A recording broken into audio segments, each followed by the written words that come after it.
self-serving, persuasive talkers of everything and nothing. We are Conversation Con Artists. What's going on? It's your boy, Mr. On Point. And I am Calamity Red. And we are Conversation Con Artists coming back to you for another episode. Got the club going up on a Tuesday. The gay club going up on a Tuesday. I believe that is what he was referring to. But he said, got your girl in the club and she choosing? He said she was choosing him. You are correct. I mean, they have a lot of female friends. They might have just been in there talking like, girl, look at him.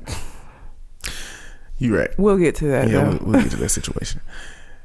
I want y'all to check out the website, www.conversationconartists.com, where we got our current podcast episode, articles linked to that episode, as well as our old episodes. And you can also leave us some feedback on the left. If you hover over the mail icon, leave us some feedback or subscribe to our newsletter. You can find me on Twitter at Mr. Mister_on the point. And I can be found at red_calamity. Also, we are still doing the listen letter portion of the show. So if you have a question that you would like for us to answer on the show, you can send it into the website, or you can send it to our Gmail account, which is conversationconartists@gmail.com. And we have more of a situation, I guess, than like a question. Or maybe it is a question.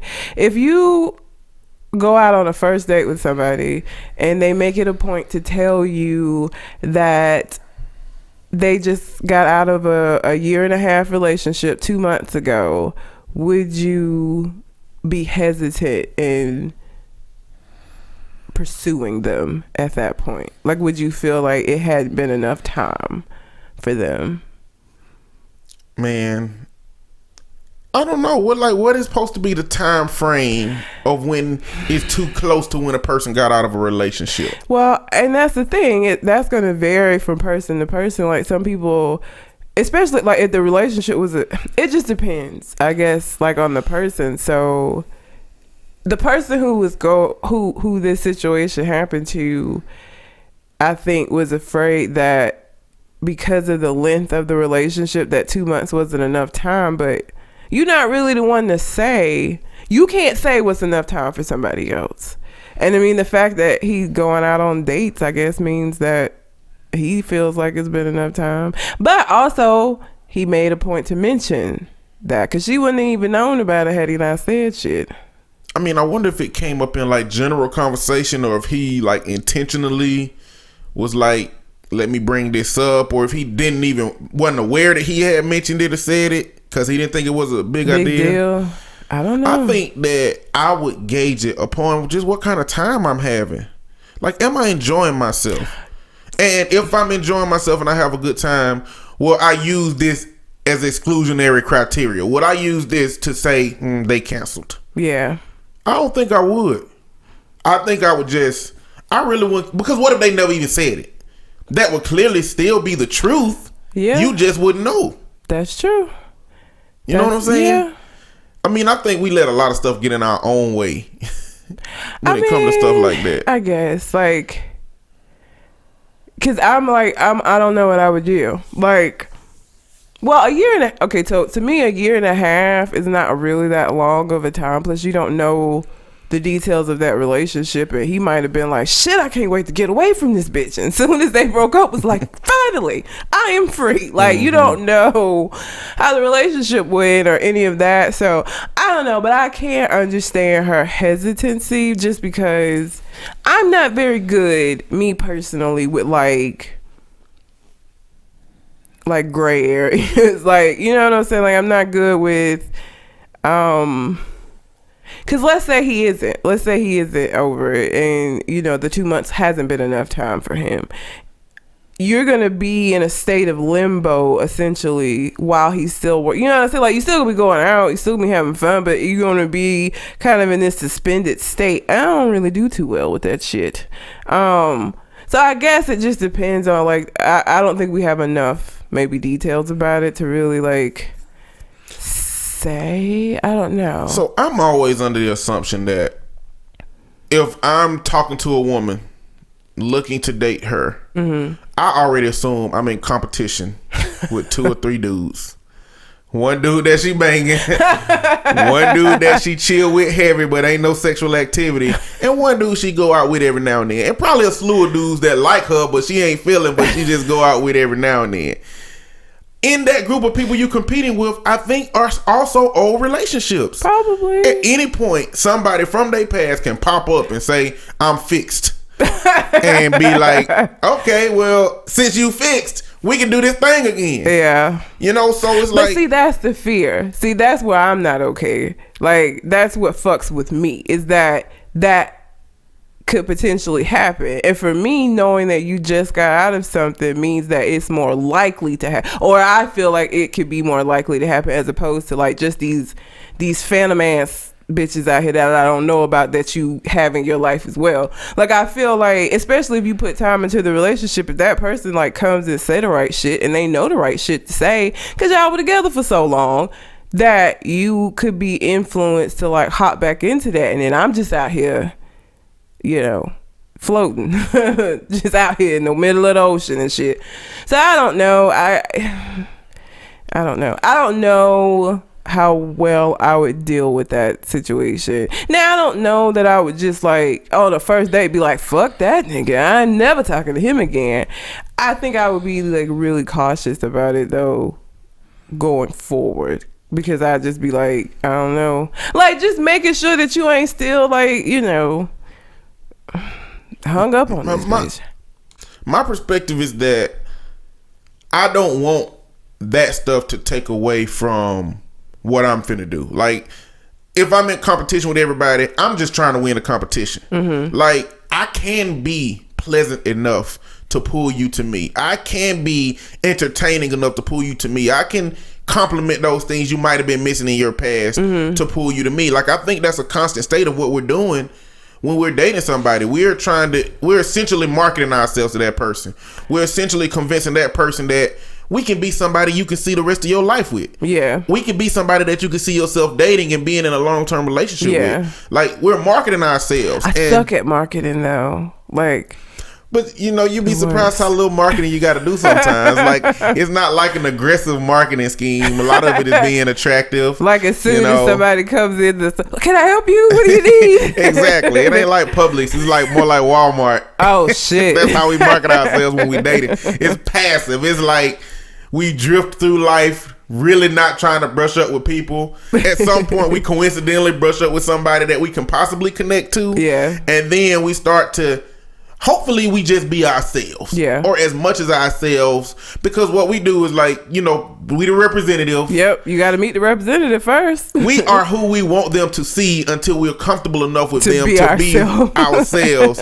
And not just ourselves, but our, you know, don't worry about them clothes on the floor sales. You know what I'm saying? We to clean the hell out the apartment sales at first. Yeah, like you come in, shit, you know, spotless, like, oh.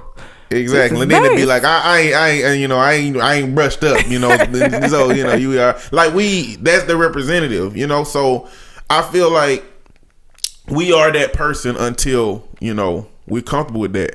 But I think that's a whole part of the process. That's a part of the marketing process. It's like, we're slightly aggressive, you know. So I don't think that those external circumstances have to be something that puts you in a state of turmoil as far as past relationships go. Mm-hmm. Either you go market yourself and be good for that person, or you gonna market yourself and not be good for that person. Hell, whether they got out of relationship, whether their relationship was a month long and they just got out of it, or whether they have been in a relationship in 3 years, you know, or whether you don't even have access to that information. Yeah. What if that never came up? I think she would have been cool though. Exactly. So it's like, what self-inflicted thoughts have you put on yourself because of this information now? Yeah. You know, and is this something that you want to know in the future?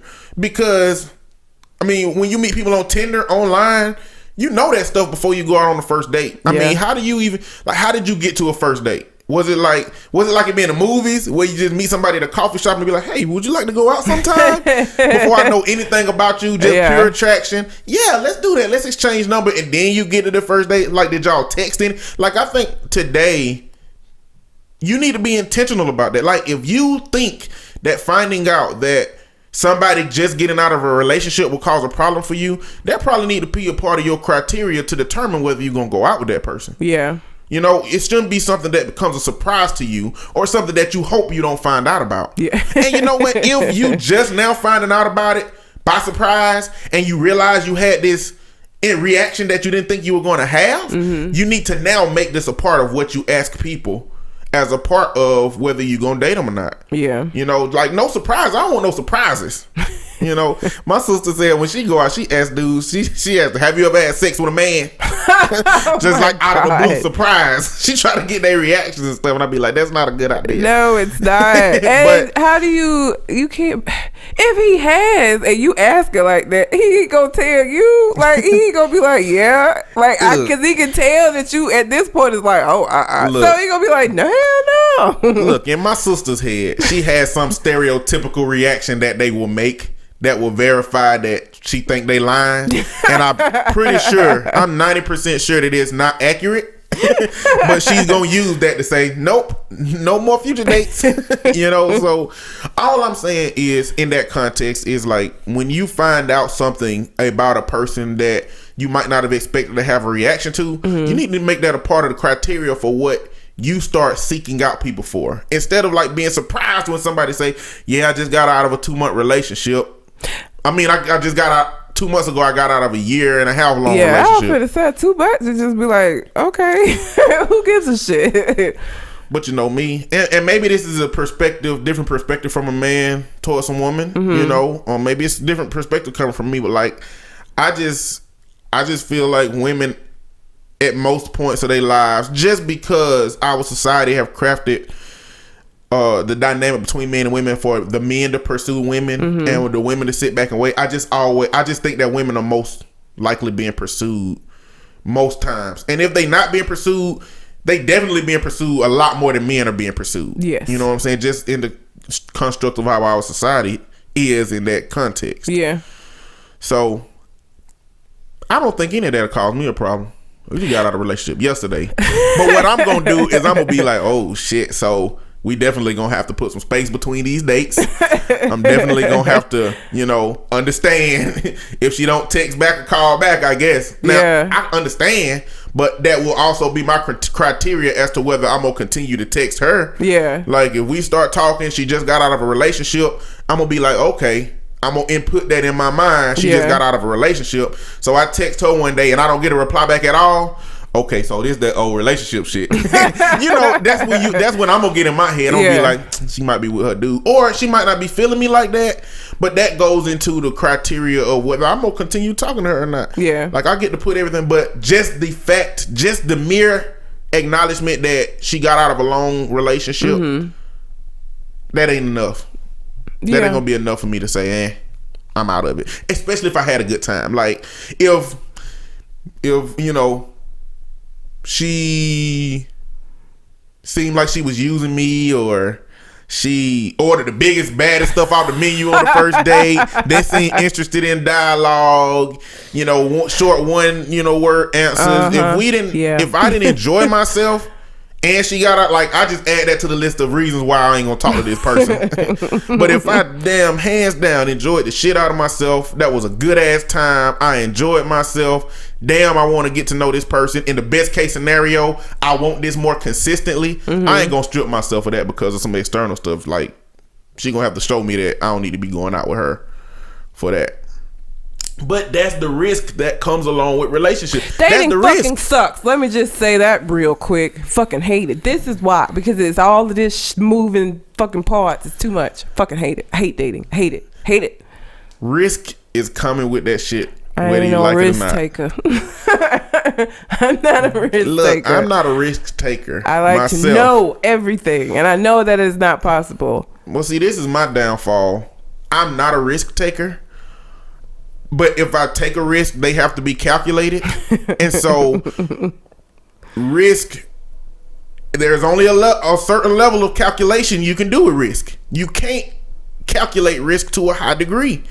And so, and you definitely can't calculate chemistry and connection and things of that nature. So I sit back and I try to calculate the potential of success for stuff that I can't. You can't. You really fucking can't. So when I say I try that, shit's gonna work I say I try that, and when I say I do that, in my head I do some kind of fucking algorithm that just ain't gonna work for me.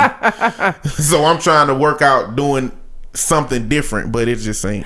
Relationships, dating, love is not predictable. It isn't, and that is what fucks with me, because I like for the odds to be in my favor, and when I don't even know the goddamn odds, that drives me insane. It really does. I'm trying to learn to be better about it, because it ain't shit I can do about it. That's just, it is what it is. That's how it works. So like allowing it to drive me crazy is kind of stupid. So I'm trying to get better at it, but I don't really like gray. I don't like being in gray areas and not fucking knowing, and I know that life is made up of all different shades of gray. I know this, but I don't have to like it just because I know it. Fuck that shit, man. But that is, I guess, the answer to that. Which was really, I don't know if we had an answer, because I guess you just have to decide whether or not that's something that's going to bother you enough to not go back out with somebody and the person did have a very good time. They enjoyed themselves. I just think it's foolish to find any one thing to eliminate yourself. I think you need to find a bunch of things to eliminate yourself, especially when you're just learning a person. Yeah. They just got out of a relationship. Oh, this is fresh for them. So enjoy yourself on these dates. Get to know them. Get to know more about them. Yeah. When they start talking to you about how they used to, put firecrackers in cats' ass when they was little, and they talk about how they used to stand over their brother at nighttime with a knife thinking about hurting him. Now you got enough information to say, okay, never seeing this motherfucker again ever. Not ever again in life. But just that they got out of a relationship, I need more than that. Especially if I enjoy myself. Yeah. Well, if y'all have a question that you would like for us to ramble through, you can send it in. Send it in through the website, or you can send it in to our Gmail account, which is conversationconartists at gmail.com. So I want to add something though. Okay. The only variable to that, if they somehow in that conversation or that experience are fixated on that thing. Oh, if they keep talking about it. Yeah, like if they keep talking about it, if that's clear, like if they go deep into why, and like it's a common courtesy on a date with a new person that you just don't go deep into a conversation about your relationship, your past relationship. Okay. Now, saying that I just got out of a relationship, a couple months ago is different. But if you start going into don't use the word she, don't use the word her, don't use her name, definitely don't use her name, or his. I think it's a courtesy at the beginning that you're not expected to talk about that last relationship, because if you do, I think that represents fixation, or a level of connectedness that you ain't moved past yet. Okay. That's the only caveat to that. If they keep talking about that shit, it can be a wrap then for me, and for whoever that I feel. But yeah, that's my last sense. Okay. That's 2 cents. So clearly this inauguration done went down. But before the inauguration talk, it's a couple of shits that I got to address. And one of them is in relation to my work as a black man. As a black person, hell.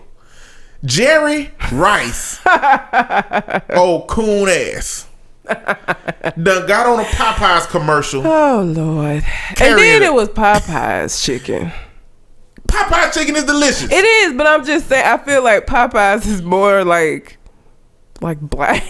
I don't know. It is New Orleans. Yeah, Popeyes chicken is much more black related. But go on. But if you ain't seen this commercial, it's basically Jerry Rice with carrying a big ass biscuit, with a helmet on his face, with a chicken wing in the middle of it, eat fried chicken, got barbecue sauce on his face.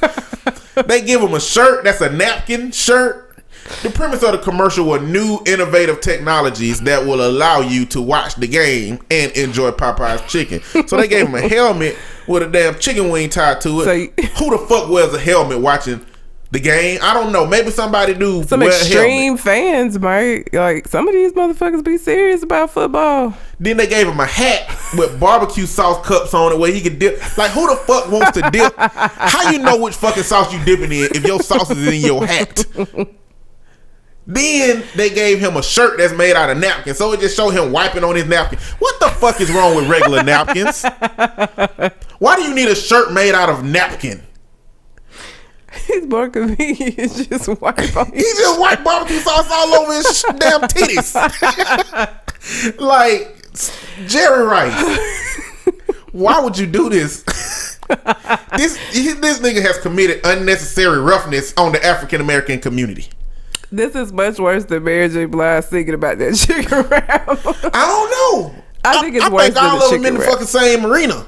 Yeah. They live in the same apartment complex. That all the bullshit.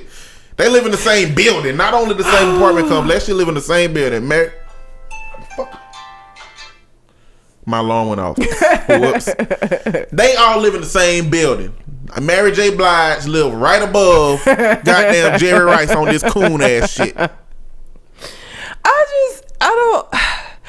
I don't understand how you could be approached with an opportunity like this and you be like, oh, okay. Because I tell you what, if somebody come to me wanted me to like advertise Popeye's chicken in the most niggerish way possible, I'm not gonna do that. I've been in Bojangles. Well, I didn't go in. I went through the drive-thru. Because I just, off of principle, don't want to be walking into a place called fucking Bojangles. I have a problem with that. It sound like the funny slave. Man, we're all saying, go get Bojangles. Gonna get us lightened up in here. Exactly. I feel like that. The chicken is good, but off of principle, I have not stepped foot in Bojangles, and I'm not going to. I went through the drive-thru, and even in the drive-thru, I had on shades and shit. Like, I don't want nobody to see me going into Bojangles. Let me tell off you. Of principle. Let me tell you something about Bojangles. That shit is delicious. It is delicious. It is. It's I don't amazing. know how they cook their chicken breast to make them moist, but even Popeyes ain't really got the chicken breast recipe down because they chicken breast be kind of dry. You know, Bojangles is amazing. Chicken is good, but like Bojangles is good. But I don't want to go. But see, this is the thing. Black folks got a lot of fucking stereotypes on them. We do. Grape soda, watermelon, fried chicken. All right, and you know what? All that shit is delicious. Like Dave Chappelle said, if you don't like those things, it's something fucking wrong with you. Exactly. Watermelon is delicious and refreshing because it's also it's delicious and refreshing. How can you not like watermelon? But the thing that makes it a stereotype, the thing that makes all of these things stereotypes, is that everybody fucking love these things. Yes. I don't know how black folks like got a tag on them that say, "Oh, y'all just love that shit."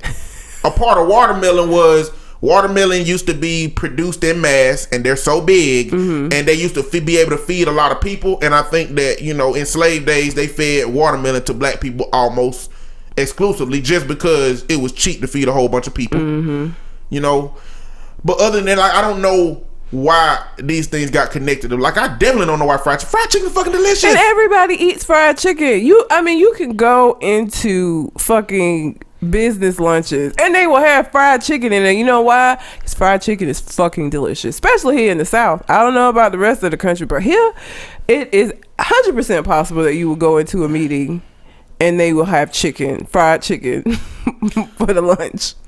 Because of these stereotypes, I spend my time not eating fried chicken in front of white people. I don't give a shit. I eat it. I don't want to be going into Bojangles, but I sit and eat the chicken though. But that's still a part of it. You sit and eat the chicken, but you don't go inside of Bojangles. Hell no. You know, I don't buy grape sodas out of places where the attendant is white. If I would buy the grape soda.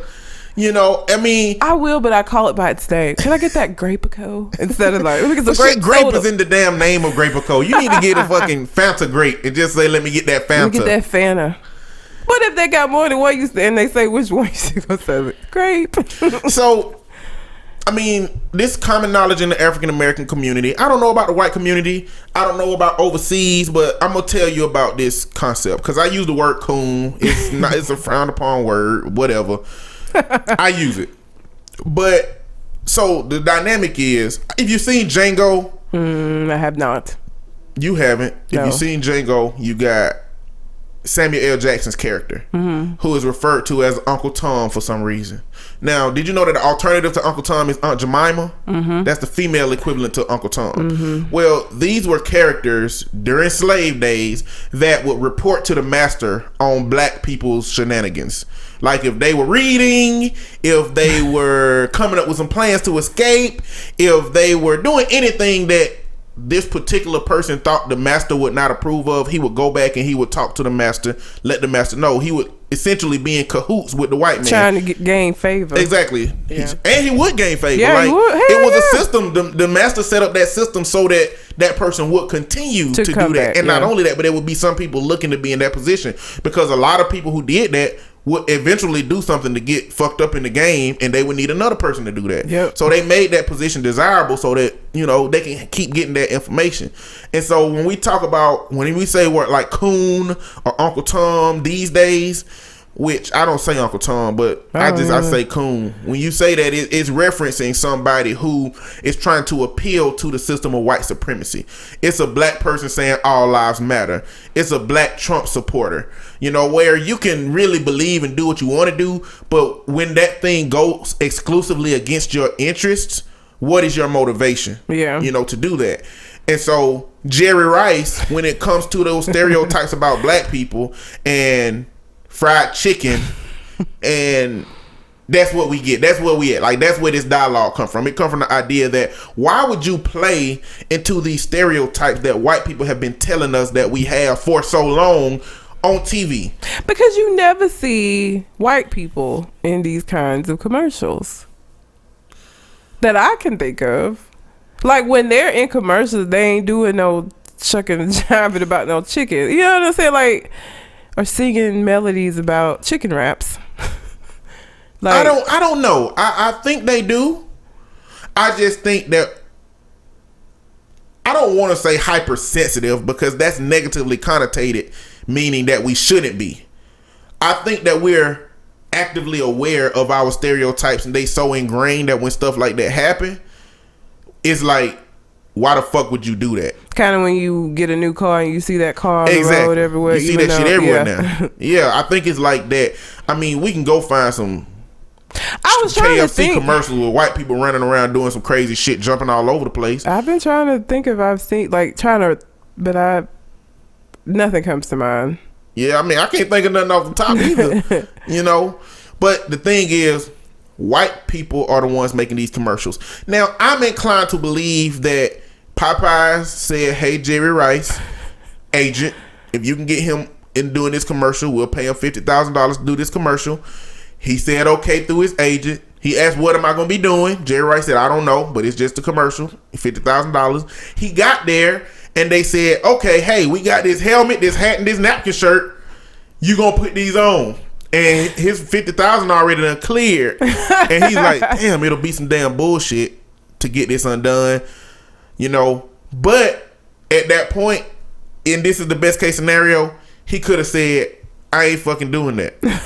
Do y'all know about the fucking stereotypes with black folks and chicken? And you want me to put a piece of fucking chicken in my helmet? Hell no. You know, find another way.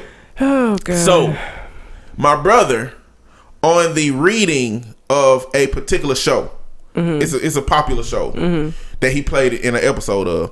They were doing the table read, which the table reads when they sit down, go over the script, read what it is, make sure everybody got their lines together before they get out there and do it. Everybody there, the main characters in the show, and them. Now he said they put a joke in the show that was racist as hell. The joke was, they were in line waiting to go to a sporting event, and they were at the end of the line. And the joke was, she was like, how this is a big line, and we at the end back of it, I would have been a great black person in the 50s, you know, at the back of the bus or something like that. And the white actress said, I ain't saying that shit. Like, change that. And she left the room. Like it offended her that they expected her to say some racist shit that is gonna come out on her. The backlash character. Gonna be on her. And she was like, fuck that. She said, I don't care what y'all do. Y'all can make it into an ass joke if you want to. They made it into an ass joke just like that. Yeah. My brother said it was just like that. And so he said, they're capable of not making racist jokes. They're capable of not doing that. And they're capable of alternative measures of fixing it like immediately. Yeah. You know, and so I think that could have happened on that set. I think that they actively have opportunity to change that stuff. It's just that when you don't have diversity in the room, I feel like if you would have had a black person in the room that was not Samuel L. Jackson from Django, they would have said, I promise you, this is going to backlash. Now, y'all can listen to me and still do it, or y'all can just trust me on this. But when y'all ass is trending on Facebook, I want y'all to remember that next time when I say that shit is gonna backlash, believe that shit is gonna backlash. You know what I'm saying? Yeah. I feel like it could have been changed. It could have been different. But I think that commercial is just representative that they didn't have no black people in that room. Yeah. And if they did, they didn't have a black person that was willing to speak up. Be like, hey, no, this ain't gonna with go these well. writers, you also have black people that are in the room, but don't feel like they can speak up because the culture of that room might have told them that you can't speak up about these kind of issues in the way that you would like to. It ain't like a David Banner or Jesse Williams, somebody that's aggressive and will confront you in their room. I hate that I said David Banner because I don't like that motherfucker. But I don't like him in the context of the shit that he's speaking for black people. His woke shit. Yeah, but he still represents an aggressive person that would have said fuck no. Yeah. You know, in that room. But okay, so I don't want to say fuck Popeyes because it's delicious. I don't want to say fuck Jerry Rice because, you know, he might have been taken by surprise. But I will say fuck whoever wrote that commercial. And if a black person was in that room with them, fuck you too. Lord. Okay. So I guess we can start with a little bit of, because I think we decided we were going to do a ton of inauguration stuff. But Chrisette Michele performed and there was backlash. Part of that backlash was Spike Lee, who was so upset about it that he pulled her music. He's doing, I think it's She's Gotta Have It. He's doing a Netflix series of it and was going to use some music from her and pulled it because he was so pissed off about her agreeing to do this. Now, I'm in a natural hair group on Facebook and they were talking about this. And like, first of all, I don't like when people try to hijack a conversation and turn it into some other shit. But a girl commented and was like, you know, we need to be talking about these black men marrying these white women instead of talking about Chrisette Michele. Like, I don't, every time a black woman does something, we crucify her and these black men out here. And I'm like, first the fuck of all, wrong is wrong. If I feel like somebody does something wrong, I'm not gonna rally behind her just because she a black woman. That ain't how that shit work. I'm not feeling like stand behind shit that I think is bullshit. I don't give a fuck who doing it. I had the same shit to say about Steve Harvey meeting with him thinking that this shit was gonna go well or that he was gonna really be able to make a fucking difference. I said the same shit about Steve Harvey. I said the same shit about Kanye West. I don't give a fuck. Like, if I feel like you're wrong, I'm not gonna, like, for sisterhood, just fucking go with you and rally behind you. That's not how that works. So, and what the fuck does that have to do? What does black men marrying white women got anything to do with Chrisette Michele performing for fucking Trump? Like, what are you talking about? Like, girl. So, but everybody was saying, like, let her make her money and da-da-da-da-da. This gonna open her up to, you know, a larger audience. No, the fuck it's not. Y'all niggas was wrong immediately. Yes. Do you think the white people give a fuck about Chrisette Michele? You think they're gonna be like, who is this Chrisette Michele person? Let me go find her music. Let me go support her. Like, no. I can promise you that's not what the fuck happened. The people that were in the audience of her performance are not the kind of people who gonna give a fuck about her or that dude, that gospel singer that she was singing with. They don't give a shit about that. This did not help her. This hurt her. That's all it did. She not gonna further her career behind this shit because guess who are the motherfuckers who was buying Chrisette Michele concert tickets and albums? Black folks. And black folks were the ones that was mad at her for doing this shit. So you alienated the group of people who were supporting you in the hopes that a group of people who could give a fuck about you are gonna start supporting you. That's not how that works at all. I don't understand why anybody would have wanted to perform for Trump. I just don't get it. Like, he don't respect you. He don't give a fuck about. He think you all live in the inner cities and all your schools are fucked up, and then he hired this dumb bitch to be Secretary of Education to make the schools even more fucked up. Like, he don't care. Why would you want to do that? Off of principle, I would not have performed. I would have been like all of the hundreds of other celebrities that was like, no, fuck that shit, nigga. I ain't doing that. I don't understand why. Cause then she posted this fucking letter talking about how she trying to bridge gaps and shit. Bitch, how is this bridging gaps? You just doing what black people been doing for centuries, which is grinning and bearing it when white people do bullshit. You just got up there and sang your little heart out in the hopes that they were going to accept you. And guess what? That ain't going to work. Because we've been trying to play nice forever. And the shit don't work.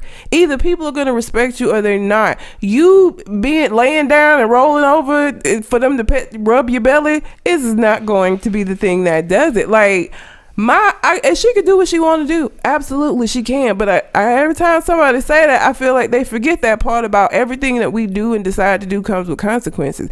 And her consequences is that a lot of her fans was like, fuck that shit. And this is and Spike Lee pulled her music from his show. So yeah, she absolutely had the right to go and perform, and good for her for using her right. But guess what? That shit come with some consequences. So I hope that she's prepared for the consequences of her actions. Her pride and her ego got her fucked up. Yeah. Because Jennifer Holiday got the fuck out of there. She sure the fuck did. She was like, hell no. Yep. She was like, I ain't no motherfucker with this man. Hell no. But Chris and Michelle, you ain't bridging no goddamn gap except the one in your mouth if you got one. She got a gap? I think she has like maybe a little one. You ain't Martin Luther King Jr.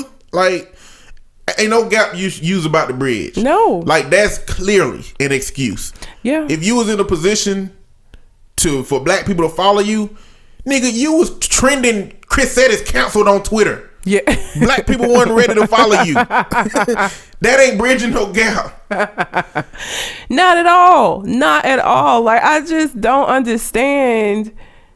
And then what killed me is all these people who talking about he the president now, we need to support him. Where the fuck was all of this talk 8 years ago when Obama got in office, or 4 years ago when he got reelected? Y'all fought him on everything and disrespected the fuck out of him. But now because fucking Cheeto is in office, I'm supposed to act any differently than you did? I'm sorry. Sometimes I get tired of being a bigger fucking person. Fuck him.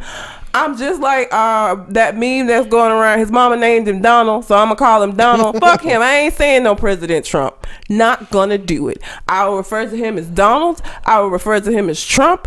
I will refer to him as Orange Cheeto. But I am not gonna refer to him as president. That just ain't. The next 4 years he gonna be Donald or Trump. That's it. Cause I don't respect him as in that. I respect the office that he's in, but I don't respect him in that position. So fuck him. Fuck that guy. And fuck Chrisette Michelle for deciding to do that. But you know what? Get your money. I hope that it was worth it. I hope you getting up there and shucking and jiving for all them white people in the audience was worth it. We both know it was not. It wasn't. But hey, she know too. She know that shit now. And she's sitting in there with the crying Jordan meme on the damn face. That's what she doing. I mean, the demographic of people that would be in that audience. Why would you think that they're going to be like, you know what? We've been giving black people a hard time. Because look at this one. We really need to just change our whole system of belief. Because Chrisette Michelle is amazing. And she just did a fucking amazing job performing. So all of this shit we've been giving black people, let's just not do that anymore. Because Chrisette is awesome. That ain't how that shit work. Bridging gaps my ass, bitch. Like, what? No. She said, how can I recover from this? Okay, we bridging gaps. I'm bridging gaps. I'm trying to bridge a gap between what? Like, you ain't bridging no gap between Trump supporters and other. You ain't bridging a gap between white people and black people. You ain't bridging a gap between men and women. You just supported a pussy grab on the stage. And created a gap between you and black folks. That's what you did. Yeah. You made a gap. You ain't bridged no fucking gap. You just made a big ass one. You made the fucking Grand Canyon of gaps between you and black folks now. So to add on to my dialogue about coonism, I don't know, I ain't never heard that, but I'm gonna say that Coonism. To add to the dialogue, I don't personally. You can do what you want to do. Mm-hmm. Yeah. You can do what you want to do as it pertains to white people. Totally. You know, but you need to have a legitimate reason, and you need to have some convictions behind it. And I don't feel like what she did was for anything but maybe potential fame, maybe a potential extra dollar. I think she worked under that that idea that 80 publicity is good publicity, because you was trending, but it was not a good trend at all. Like I just, and I like Chrisette Michele. Like I wasn't a huge fan. I ain't gonna sit. I may have like a song or two on my iPod. I'm not even sure. I ain't never had no full album, but I respected her as an artist prior to this. Like I just, girl, whatever. I had her album saved as a playlist that I never listened to, but the fact that I saved it as a playlist mean that I had good intentions for it at one point. I didn't. You know, I liked some of her songs, but this shit, just, why would you do this? Why? This is what you get. This what happens. You're not the right one. You ain't the one to do something like this. And then while you was sitting up there bridging gaps by shucking and jiving and singing for these motherfuckers, they were behind the scenes erasing the civil rights page from the White House website. So that look how much of a gap you bridged there, bitch. Yeah. Because that was one of the first things that they did. They took the LGBT page down. They took the civil rights page down. It was another page. There was global warming page down. Like, so while you in there just singing your heart out, they are erasing important pieces from the White House website. Cause guess what? That's how they feel about those topics. So that's what happens. Yeah. Like while you were singing, that's what was going on. So how much did your singing help? Really? Didn't help shit. We've been trying to work with white people. She was just a good black. Pretty much. And you know, regular white people. Because all the dialogue, what I mean about white people ain't for every white person. It ain't because every white person is not like this, but there are. And the ones that are, those are who we talking to, not to the ones that have common sense and know that equality is important. Not y'all. But I will tell you this about most black people, white people.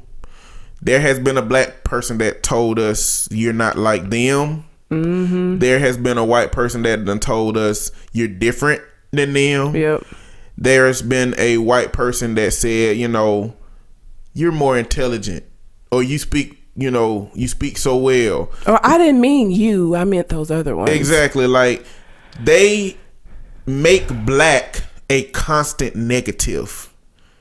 And when you fall out of what they expect, you're the exception, not the rule. Exactly. The rule is that we shit, but sometimes every now and then there might be an exception or two. They'll concede that. It's like a good black syndrome. Like, I know a good black, but the context in saying that means that you generally think black are bad. Is shit. You know what I'm saying?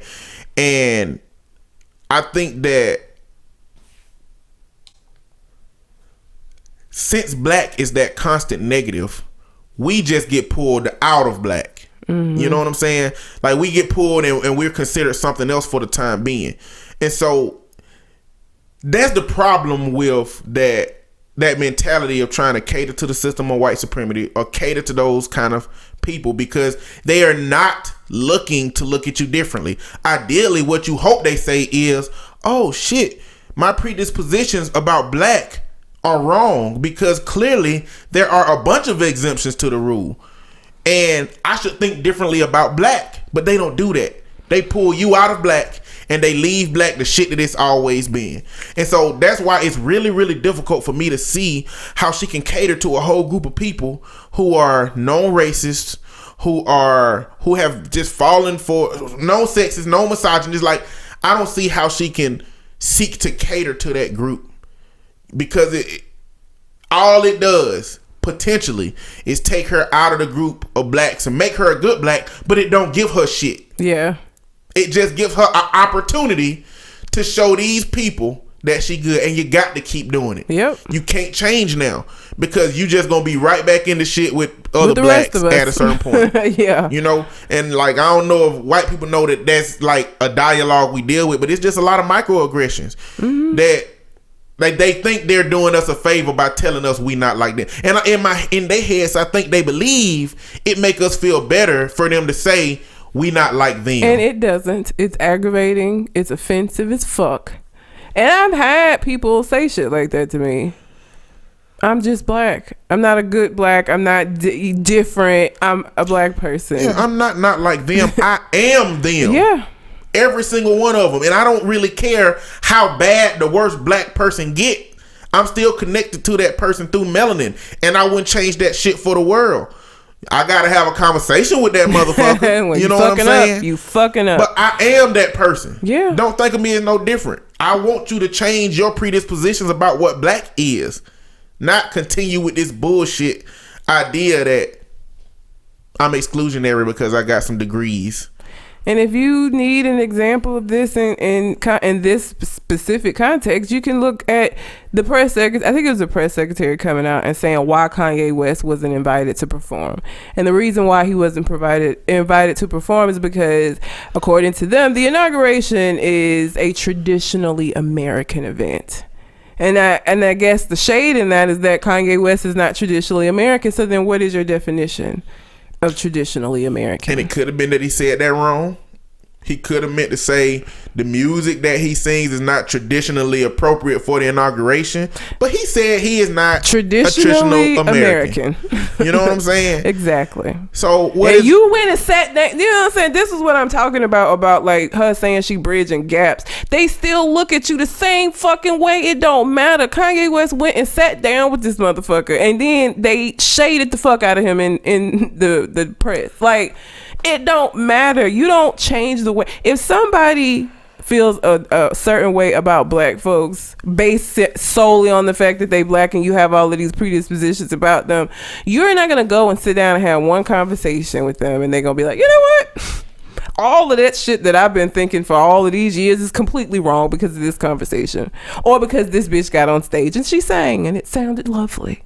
We've been singing for them forever. What the fuck are you talking about? Like, he went and sat down, and then a couple of weeks later, he's not traditionally American.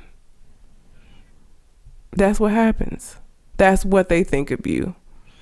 And again, this don't mean that, like, this is an extreme dialogue. This don't mean you can't hang out with white people. No, absolutely It don't mean not. you can't do stuff with white people. One of my best friends, well, I sound like a black one of these white people now. I got a white friend, but I hang out with white people. I did it more white people in high school than black. You can choose to go hang out with your white friends over your black friends on any particular time. Like, you can do those things. But when you know, if you go out with those white friends, you finna be a token black and they finna make black jokes about you and they finna do stuff to make you uncomfortable. That's one of those situations. Yep. When you put yourself in a position where you are perceived as inferior, or through dialogue you have been identified as inferior somehow. You know, when you know that that's the case, that's a problem. Trying to still put yourself in that situation where you know you don't gain anything from it. Nothing. In none of these instances where if we talk about Coon, in none of those instances do you actually realistically gain something. And you know what? For a black Trump supporter who is out there who genuinely just believe the shit that Trump believed for one reason, whatever, that's fine. That's your prerogative. I wouldn't do it. Hell you can no. do it as much as you want to. But if you're doing this shit to cater to that other group for some reason, that is a fucking problem. You shouldn't be in a place where you're hated. It don't matter how well, because I saw a video of a dude, you know, who a CNN reporter went to talk to this black dude about, you know, why he was supporting Trump, and then he ripped him up. He didn't really rip him up, but you know, that's just what they call it when they want you to see a black person talking about the other side. It was tons of people there who didn't like him. It was tons of people there who didn't know why he was there. Yeah. You know, he put himself in a whole environment of people who on paper might not fuck with you. Yeah. That's doing something against your own interests. and that's just not smart. You don't gain anything from that situation. You might not gain anything from the other side, but at least it identifies, with who you are. Yeah. In that situation. And Kanye West, I mean, really, he got a motherfucking lot of shit to pick from with Kanye West.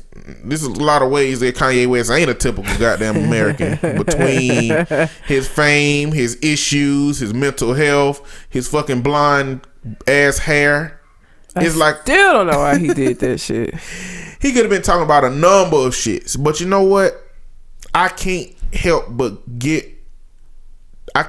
gravitate to the idea that the first thing he thought about was black. And rap. He's a rap. Did they have any hip hop people at the fuck? Well, I mean, nobody wanted to do it, but no, I doubt it. I doubt it. Seriously, yeah, I don't think so. Because they had the Chrisette Michele, and I cannot remember the gospel singer's name, but there was a black gospel singer. But there's also one thing about like racism in America. I think that for white people to call something racist, like let's take a police shooting for example. I think white people are waiting for a police officer before he get into a confrontation with a black person to put on a KKK hood, say I can't stand you niggas, and then shoot them and say I killed your black ass because you was black. Like I think that's what white America is waiting on to be able to say, that shit was racist. Racism is covert. Racism ain't burning a cross in a yard, throwing a brick through a window with a note on it, burning a church down, wearing a hood in the middle of town. You know what I'm saying? That don't happen no more. But you know what? Those same ideals of the people who existed doing those things, they exist. They're just covert.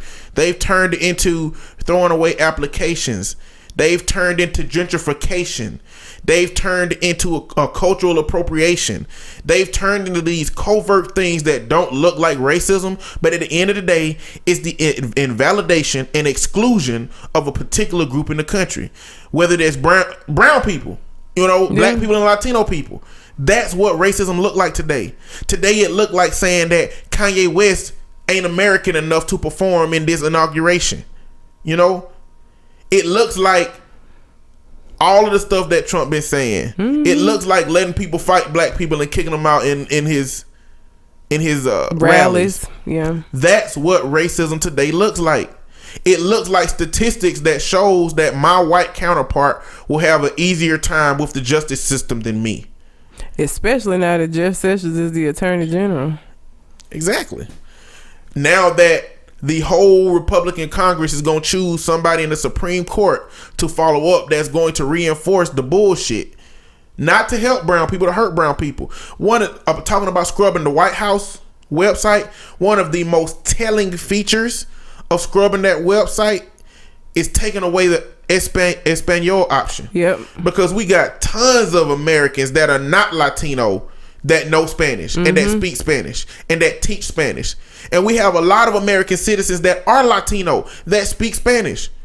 And you know what? If you was teaching somebody Spanish, why not go to the White House website to read it in Spanish? Why would you take that away? They have actively just taken some shit away from the citizens of the country. Yeah. I understand taking away civil rights, don't like it, but you know what? That's not the platform that the Republicans lie on. I understand taking away global warming, climate change, because that's not a platform they lie on. I understand LGBT don't like none of that shit because all of that shit is real and it's a part of the American diverse experience. But you know what? Taking away Spanish, taking away a language that American citizens speak, that's a fucking problem. Yeah. They took that shit away. That's just another language. That ain't got shit to do with a Republican platform. It has something to do with Republican biases. It has something to do with Republican discrimination because they don't want Latinos to be able to have access to white people, to Republicans, those white people and Republicans. America is just like an exclusive club that's losing its exclusivity. Yep. And I think that they believe Donald Trump was going to turn America into Club America. Yeah. Where white people can have everything they want to and black people have limited shit. And Latino people have limited shit. And Asian people, even though white people like Bill O'Reilly use Asian culture as a culture to use as an example of when a culture goes right. Yeah. if a war happened, white people gonna be looking at Asian people crazy. Yep. That's what's gonna happen. North Korea pop off. White people gonna look at Asian people crazy. That what happened in World War II. Mm-hmm. They just started incarcerating anybody that was Asian. You know what I'm saying? Like Indian American people too, Native, like brown people in America. Anything can go wrong for white people to say, we don't fuck with y'all today. Yep. We'll fuck with you as long as you're doing good, as long as you're doing our bidding. If you're doing all of that shit, you're all right. We'll use you to knock down some other cultures too. You just keep doing good. But they actively took some shit away from a group of American citizens. Mm-hmm. And I don't like that shit. I do not like that shit. Day one. Hours after he like took over. Like I'm talking about like quick as fuck. Like they were sitting there hovering over the computer just waiting for like, is he done? He finished it? He in? All right. Just start deleting shit. Like, and like just the way that you can already see the way that this presidency is going to go, because he got in his feelings. Because there's a picture going around that shows a comparison between Obama's inauguration, I think in 2009, and his. And there's a ton of space in his. And he actually had the White House press secretary make a statement saying that it was the floor covers on the grass that made it seem like it was much more open and more space, and that the numbers that have been reported are just people trying to make them look bad and blah. First, why would you even acknowledge this? Like, you were acknowledging little petty shit like, no, I had more people than Obama at my inauguration, and I'm going to make sure that you know it. Really? You don't have no more important shit to do than to be trying to sit here and say, well, no, I had more people. There was and if you see that picture, it is very obvious that crowd does not go back as far. I don't even know what the fucking floor covers got to do with anything. That shit just did not go back as far as it did. There were not as many people. Just that is what it is. And they gave all of these excuses. Oh, well, they blocked off this specific part, and so people couldn't come in, and just all of these excuses for why his inauguration was better than Obama. Like, why are you dealing in petty shit this little? Mind you, that was a blatant, overt, petty lie. Day one after scrubbing the goddamn White House website. Petty as fuck. Like, yeah. Provable. Yeah. And you know what the most dangerous part about this? Sean Spicer is the press secretary for the president. He didn't say, I ain't saying that shit. It ain't true. He did it. He went out there. This motherfucker is ready to do whatever Trump tell him to do. Yeah. And that is terrifying. That's fucking horrifying. Yeah. He is the press secretary. Mm-hmm. Ain't the press secretary the highest goddamn... Yeah. Like, press secretary. Yeah. The press. These motherfuckers supposed to be telling the truth. These supposed to be... They supposed to be reporting on accuracies. But he don't deal in accuracy. Now, I mean, I think that's a very optimistic view of the press, because the press today don't deal with obviously. that. Like Denzel Washington said, they don't want to be right. They want to be first. Yeah. Even if it's wrong, and even if it fuck up somebody's life. So you got a press secretary that's gonna do whatever the fuck Trump say, dude. Even if it's blatantly wrong, even if it can be proven that it's wrong. Is this what we got to look forward to? And even if it's something petty, why are you acknowledging that? I wouldn't have even acknowledged that. I wouldn't have even okay, if people want to think that I had less people at my inauguration, who the fuck? You have bigger issues to deal with than like people say. People gonna keep saying shit about you, Trump. That's gonna happen for the next 4 years. Are you gonna really have to acknowledge each and every little thing? Because he is a toddler. That's what he has to do, and that's what we have to look forward to. Anytime when Meryl Streep made that speech and didn't even mention his name, he felt the need to get on Twitter and acknowledge it because he's a child. What, you know, all of the shit that was said about Obama. Did you see him out here just making fucking press announcements every time somebody said some shit about him.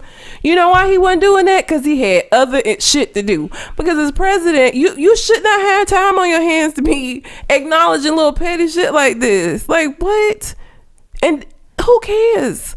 Like, we all knew that you weren't gonna have as many people at your inauguration because you don't have as many supporters. Yeah, they could have spun this.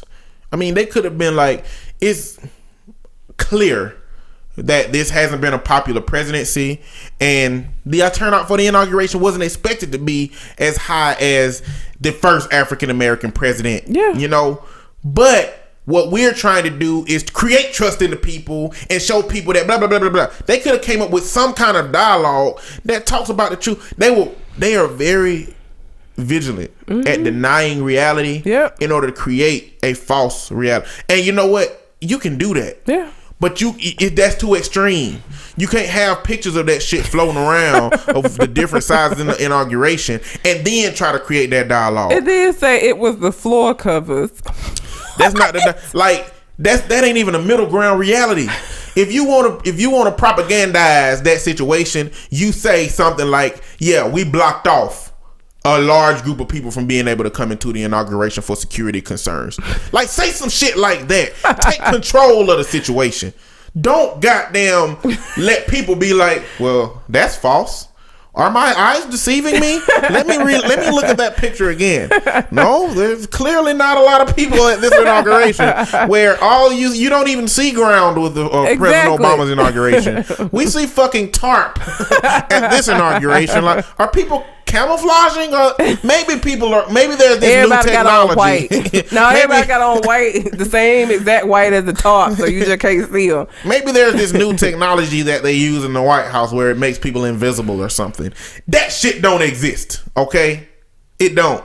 People just wasn't there, okay? I feel like I'm in the purge. I feel like the purge is coming, and I'm gonna have to like board up my house and shit and like try to keep me and the dog safe.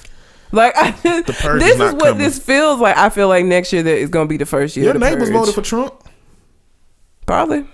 How do you know they did? I just got a feeling. Probably so. I saw him. Yeah. I could believe that. He looked at me with all lives matter eyes. Yeah. Don't know me at all. He didn't even want to speak. I was like, well, damn. Rude ass bitch. And I just try to stay the fuck away. Like, when I see them, if they speak, I speak. But yeah, they probably did. Like, I don't know them, and I don't know that they did. But like, if the purge was to happen, it'll come from them. Yeah. But see, I try to play nice, so maybe they won't purge me. They like Remy. He adores Remy. I mean, he may just bust in and like take Remy and kill me in Kingston. I don't really know, but I'm trying to play nice so that when the purge happens, that he won't fuck with me. There ain't no purge coming. Shit me. We gonna be all right. Shit. I'm not so sure. Like, I'm really not. His first day did not leave me optimistic about the future.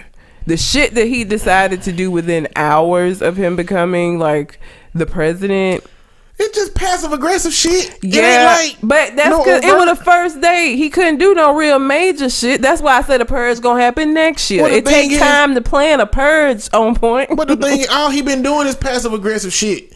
Like, I need to see him do some aggressive bullshit. I think it's coming. I need to see him do some aggressive bullshit for me to say, fuck. I think it might be coming. Like, yeah. I hate for him to declare war on somebody for that to be that aggression I'm looking for, but he gonna have to do something aggressive. He been doing and saying shit, and then coming back and saying that he didn't do and say that shit the whole time, every time. If the press secretary said, "Yeah, Donald Trump told me to say that it wasn't that many people there," Donald Trump will call and say, "No, I didn't tell him to do that. He did that shit on his own. Why would you do that?" That's all Donald Trump been doing. He's just been passive aggressive the whole time, not able to own up. The party of accountability, he's not been able to be accountable for the shit that he's done and the shit that he said. I don't know what this is gonna look like. It ain't gonna be a purge. Let's talk about shit. Let's talk about Betsy DeVoe. This damn lady. Y'all, try to get your kids as much learning right now as possible, because the fucking Secretary of Education is finna fuck up everything. At her confirmation hearing, all the Democratic senators that questioned her made her look like the dumbest bitch on the planet. Now, she ain't the smartest. She already ain't the smartest, but they made her look like the dumbest. Like Elizabeth Warren, Franklin, I can't remember his Al Franklin, and then the guy from the district where Sandy Hook happened. Shit, and Bernie Sanders. Oh God, Bernie just went for the jugular. Bernie was just like, so let's talk about this money that you donated. How much do you think that had to do with you being in this position? The fact that your family has donated, millions to the Republican Party. Now, objectively speaking, most of the questions that they were asking in these confirmation hearings were loaded as fuck, rude as fuck. And Al Franklin was not, though. His were not loaded. His question wasn't loaded. He had more general questions, but I'm talking about over the whole confirmation hearing. And I don't know if it was like that for President Obama's confirmation hearings. I don't know if it's always like that. Probably so. I would imagine, because if you are talking to a person represented by a party that's not yours, you're going to want to make that person look bad and show the American people why they're not a good choice. And then the people from their own party is going to try to make them look good. Like, that's just, I think it probably happens every time. But thing is, when we talk about Betsy DeVoe, when we talk about her, if there was no other person that should have got excluded from that position, it would have been her. But she still got included. Like, what do you have to discover about a person during a confirmation hearing for them to not be in a position? She clearly did not know about the difference between growth and proficiency. Which is like, for like the average person, that might sound like, it's another language. Anybody in education knows that is a long-standing debate in education, and anybody that is going to be involved in education should be aware of that. Like, for the fact that she's trying to get got the position that she was getting, she should have known. Like, that's something that maybe the average American that isn't involved in the education system would know, but teachers, anybody involved in education is going to know about that debate that has any common sense. And the fact that she didn't know is very telling of how she is not qualified to be the Secretary of Education. When you don't know a long-standing debate, that's like one of us not knowing something, counseling related and trying to, what I'm saying? Like, you should know the field that you are applying to. And this is the debate: growth versus proficiency. Mm-hmm. Growth is the idea that the way to measure progress in individuals is to see how much they each grow individually. Mm-hmm. How far have you come? Proficiency is creating a standard in which you have to meet that standard. Mm-hmm. The thing is, with proficiency, it don't focus on the kids at the top because they always gonna meet them standards, and it don't focus on the kids at the bottom because they never gonna meet those standards. Mm-hmm. It just focus on putting energy into the kids that can. So when you got all A students in the class, you don't focus on them, and when you got all F students in the class, you don't focus on them. And so these students might not be getting everything that they need as far as the support you're supposed to have. Mm-hmm. That's the debate. How do you measure that progress? Because measuring growth from everybody, it really is kind of difficult. It's difficult to measure growth from everybody because everybody learns subjectively. That is the core of how you're going to determine how good our students are doing in America. If you don't even have an idea on either side of that, how the fuck can you be Secretary of Education? Not only that, but how did nobody say, hey, before you go to these confirmation hearings, here is the core base information you need. Like, I feel like Trump should have hired a education specialist, a nuclear specialist, urban housing development specialist, a specialist of every kind to say this is likely what they're gonna ask you. These are things you need to know. And I just can't believe they did that. Maybe they did that, but they just didn't think that these people were gonna ask them such core basic questions. It'll be like if it was a position called a secretary of mathematics saying, so what is 2 plus 2? So maybe they didn't think that shit was coming because it was just so basic. But you know what? She should not be. And you know what? Put up Betsy DeVoe Detroit in Google. And you're not gonna be able to find a positive article about anything she did in Detroit. She took advantage. She made all them charter schools and made money off of that shit. And the kids in them charter schools knew nothing. It basically diluted the whole system. When you have charter schools in when you create a private, this is my perspective on charter schools. Charter school on paper is a good idea. Hey, we got the public schools say you have to go to this school in your district. But what if that school is bad? What if that school ain't no good? You should have a choice. So what charter schools is supposed to do, it's supposed to be kind of like private schools, but not, because all public students have access to it and you can choose which school you want your child to go to. So what happens is when charter schools come into the system, they remove money from the public school system and give it to the charter school system for private businesses to run those charter schools in the way that they see fit. The problem is now you're taking money from the public schools that was already suffering and you're giving it to these private options where they're there to make money. Businesses, for whatever you think, are there to make money, and they are going to cut. So, but what it did was, when it opened up the ability for everybody to have private schools that are charter schools, a bunch of people did it. Her business wasn't the only one. It was a whole bunch of people that saw this as a business opportunity. So it diluted the whole system. And now you got a whole bunch of failing schools. You got a whole bunch of charter schools that can't keep people in it, that can't keep doors. Not only that, but charter schools don't have the same standard of having teachers with certain levels of credentials. You can really hire teachers that ain't qualified to do the job then. And so it dilutes a whole bunch. It dilutes the jobs for the teachers.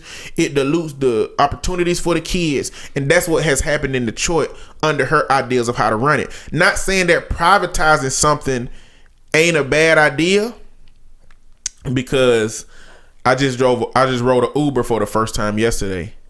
And the dude that I got in the car with was an ex-police officer. And so we started talking about politics.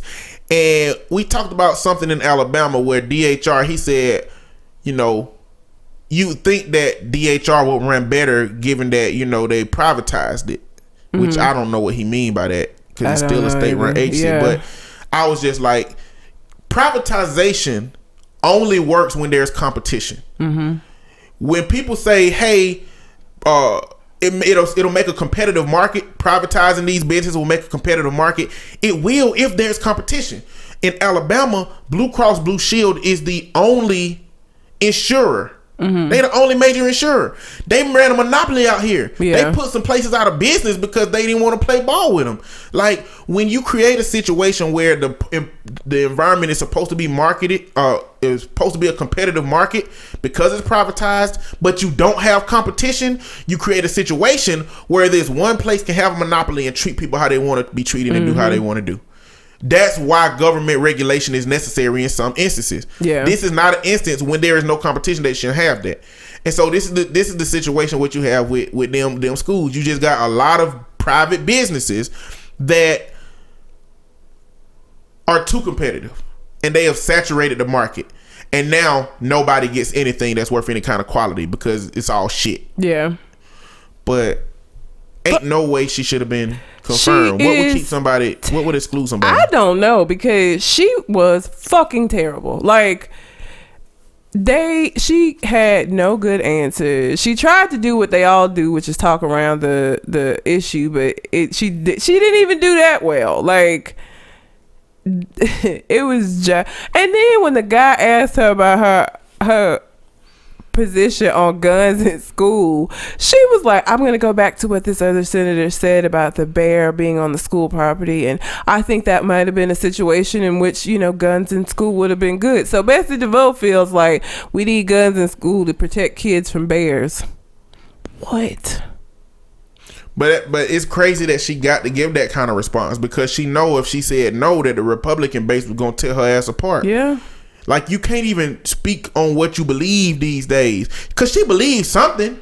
Now she just playing a game of politics. She's saying shit that she don't think her cohorts want to hear, so she ain't gonna say it. But like, it sounds stupid. It sounds stupid as fuck.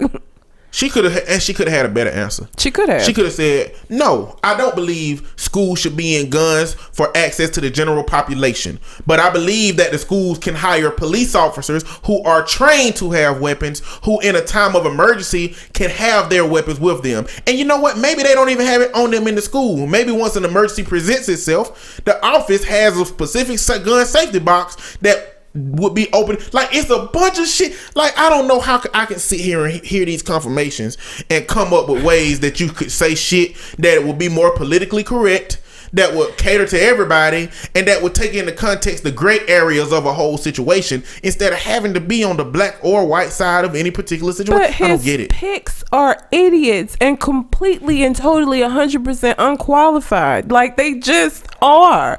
Betsy DeVoe is horrible, and all I've seen, especially like teachers in public schools, are terrified that she's finna make their job even harder because funding for public schools already fucking sucks.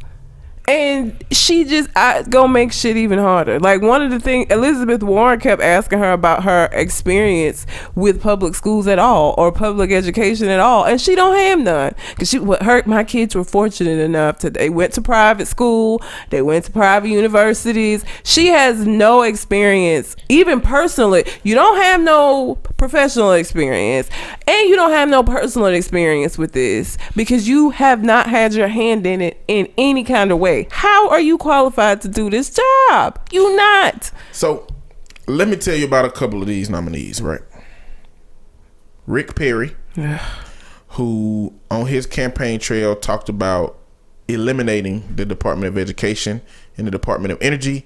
He did not know what the Department of Energy was. He thought being the Secretary of the Department of Energy was traveling around as an ambassador trying to find new ways to represent energy. He's responsible for all the nuclear weapons. Okay?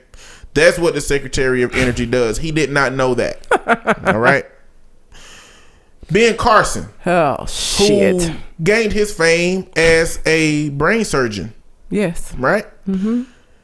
He turned down the role of the position of being the Surgeon General, right? Mm-hmm. Which is the one that he's qualified to be. Yes. And he accepted the position as the Secretary of HUD. And the only qualification he got for that is growing up in the projects. Bitch, every single goddamn black person that done grew up in the projects ain't qualified to do that shit. No. I'm afraid that that's a diagnosis of what Donald Trump think about you as a black man that grew up in the projects. So his cabinet pigs are all fucking ridiculous.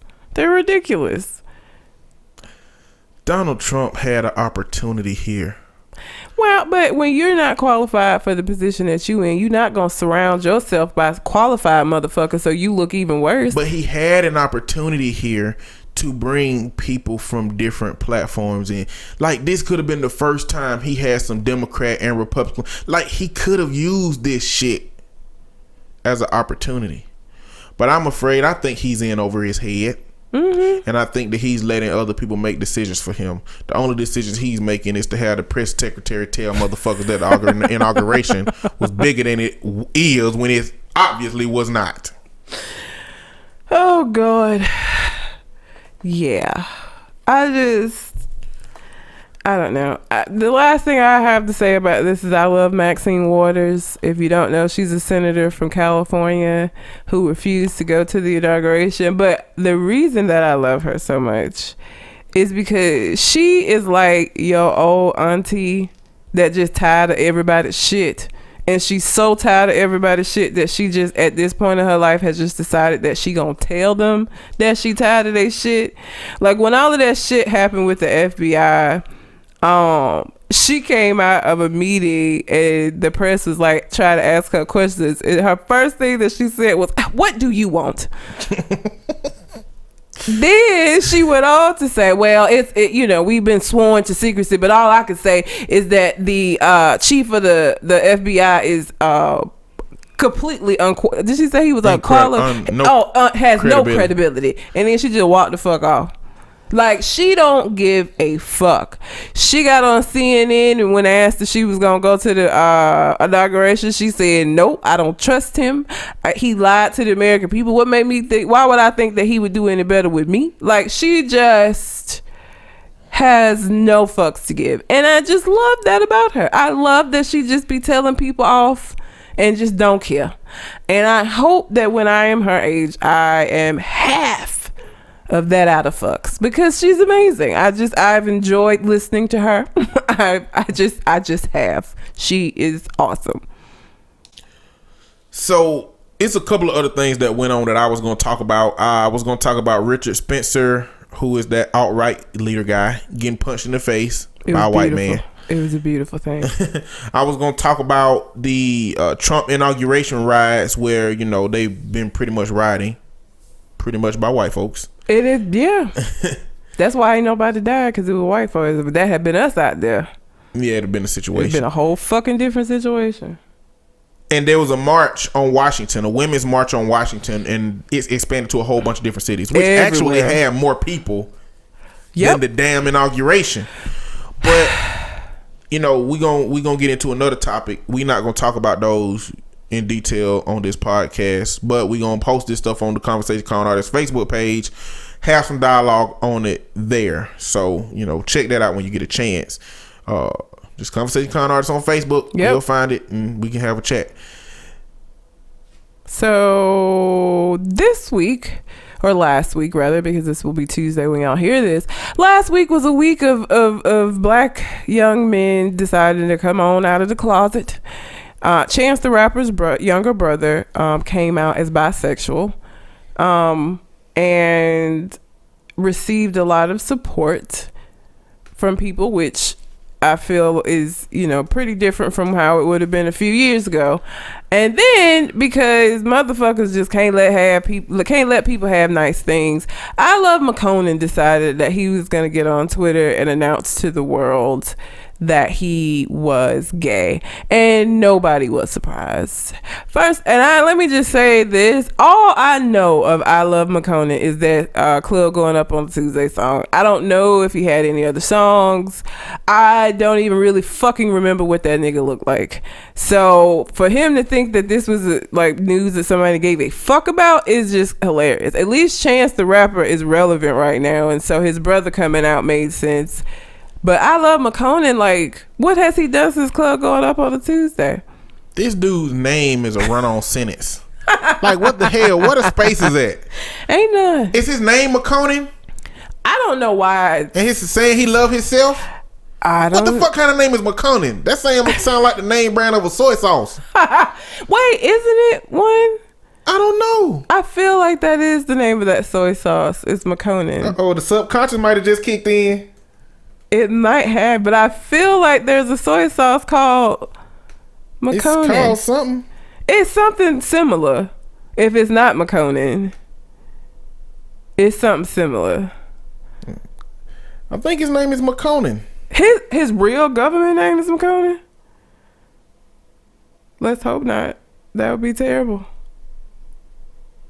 I don't know. And if it was, like, I don't know. I feel like I've been to a Chinese restaurant where there was soy sauce on the table that was by a company called McConan. Okay, hold on. Let's see what it says. Soy sauce brands. Well, that's gonna give you a ton of shit. Like put Kikkoman. Maybe that's what I'm thinking. Maybe that it got 2 K's in it, don't it? Maybe that's what it was. Yeah. But anyhow. His first name is McConan. No, it don't have 2 K's and it's got 2 N's. His first name is McConan. His real first name is McConan? Yeah. That's unfortunate. McConan Sharan. God damn. Or McConan Danny Morris. Yeah. Bitch, why would you refer to yourself into what person is he? Third person. I Love McConan. Or no, he said I guess he want people when they say his name to be saying I love. Boy, that's self-esteem issues. This nigga named himself because of his self-esteem issues. Every time somebody refer to him, because all we doing during this podcast is saying I love McConan. Clever ass bitch.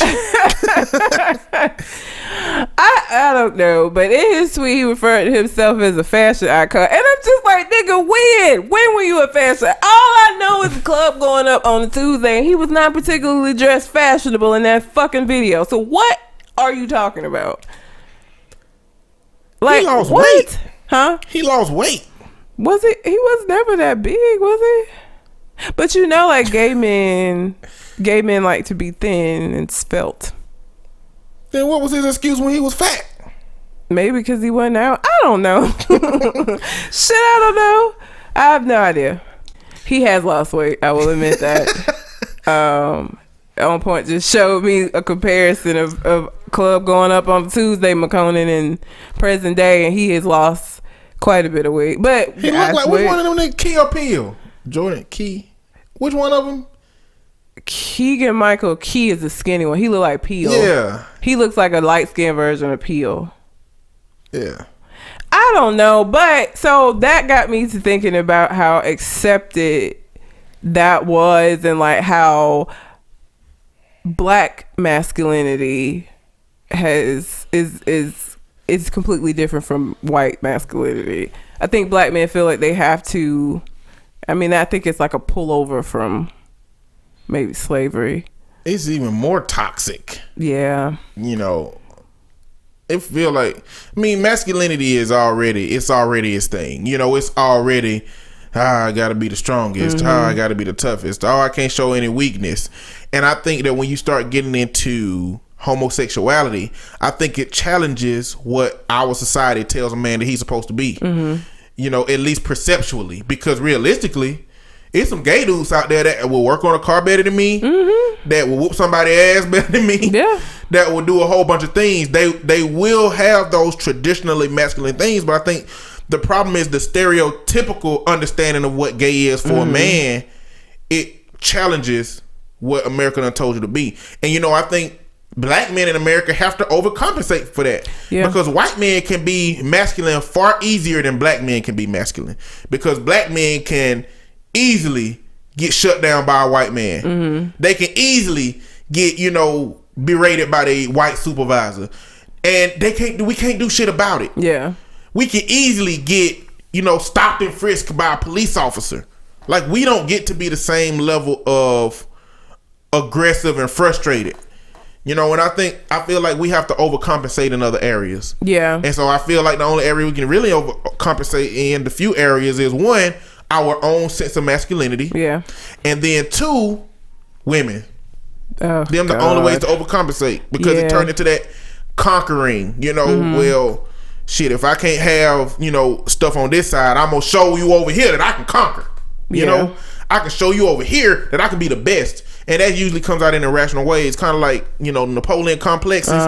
It's like, you short, and so you gotta overcompensate everywhere to show that you are worth something somewhere else, because to you, the world done told you that short means that you are worth less. You know what I'm saying? And so I feel like black men overcompensate in that way, and I think the detriment to that is they overcompensate in rejecting homosexuality. You know what I'm saying? I mean, and I don't know if that means more homophobic. Sometimes it do. A lot of times it do. But I don't think it have to be to that extreme. I think sometimes it just means an extreme discomfort with it. I don't think it mean like dropping F-bombs on gay people and doing violent things toward gay people and hate crimes and stuff of that nature. But I think it just means being overly uncomfortable with it, you know, to the point that, you know, you reject the notion of his existence, really. I mean, what's so funny to me is that what Young Thug has shown us is that as long as you don't say that you're gay, you can do all of these things that are stereotypically put on gay men. But as long as you don't say I'm gay, as long as you deny being gay, then it's like, oh, okay, he just like to wear dresses. Oh, he just paint his fingernails. Like, yeah, he just call his, because people, they still listen to his music. They still, like, proudly. But I feel like if Young Thug was to ever just come out and be like, you know what, y'all, I'm gay. I was lying. I've been gay this whole time. I just didn't want, you know, I feel like that it would change. The reality is that sexuality is fluid. It is. You know, it's not like black and white. It's this whole gray scale of sexuality. And I think that people can choose what they accept on that. But I think that most people look at sexuality as that black and white, especially most men, and then most black men. They look at it on that. Younger people today, whether they acknowledge it intentionally or not, they look at that scale. You know what I'm saying? It's just so much more about sexuality that has been accepted today. And I think people look at it on that scale. So when you look at Young Thug's fan base, which is a lot of younger people, and I'm pretty sure a lot of older people that was listening to Young Thug when all this gay stuff in his dress happened, that they stopped listening to him. You know what I'm saying? I feel like that probably happened. I mean, he's in it. His album cover got him with a dress on. Like, he's dedicated. And I think that represents the difference between then and now, and what groups of people will accept it and what not, especially when it comes to Young Thug. You know what I'm saying? Well, older, like Joe Budden, like, I mean, basically he was just like, I Love McCona was the only one who didn't know he was gay. Like, no, I haven't seen anybody like say any like fly shit about it other than just like nigga who care, or I focused in on the fashion icon part because I'm just like, what are you talking about? The thing I think that happens mostly is that black men, and I don't know if it's like this, I'm sure some white men that it's like this with, but I've only seen this with black men because that's most of the people I hang out with. I think that homosexuality has been over sensationalized and over magnified to be something that is not. Is not classified correctly. It's only classified perceptually what you believe it is. Yeah. When you start hanging out with gay people or working with gay people or being around gay people more, you realize that they just a fucking person. You realize that they have the same interests, some different. They no different than anybody else. They just choose a different sexual preference. My brother, when he started working at Red Lobster, it was this gay dude working there. My brother was pretty homophobic, coming from the world of strip clubs. He managed a strip club in Huntsville. Like, I didn't know he managed a strip club. Yeah. It's funny. Silver Dollar Showroom. Wow. He managed the strip club, coming from that world to working at Red Lobster, where, you know, it was some gay people working there with him.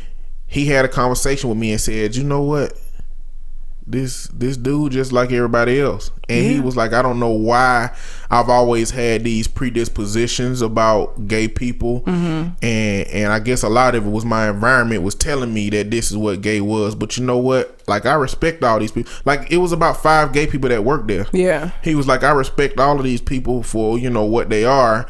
And that homosexuality, gay, whatever you want to call it, is just a small part of them that is big because of us. Yeah. It's big because of those of us who ain't willing to understand it, don't want to understand it, and have rejected from these stupid ass predispositions that we all have. That's the only reason it's a big thing. Yeah. Like, don't nobody at work think about who I'm fucking. Nope. You know, but we make it a big issue because they choose that they want to, you know, care about somebody different.